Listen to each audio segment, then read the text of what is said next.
Welcome to the Salmon Runs YouTube. Enjoy the video.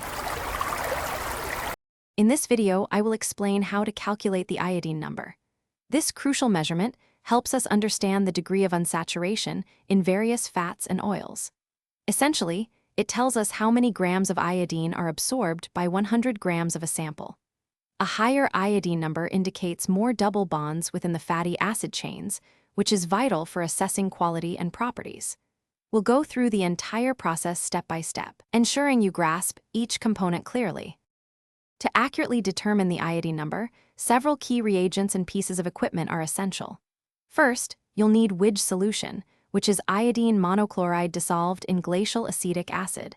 Next, potassium iodide solution plays a vital role in the reaction. A precisely standardized sodium thiosulfate solution is crucial for the titration step. Don't forget the starch indicator, which provides a sharp color change at the end point. Finally, a suitable solvent, such as cyclohexane, is needed to dissolve your sample. The procedure begins by accurately weighing your sample, typically between 0.1 and 0.5 grams, into a clean flask. Next, add exactly 25 milliliters of Widge solution to the sample. It's critical to let this mixture react in the dark for precisely 30 minutes to ensure complete halogenation. After this, introduce 10 milliliters of potassium iodide solution and 50 milliliters of distilled water.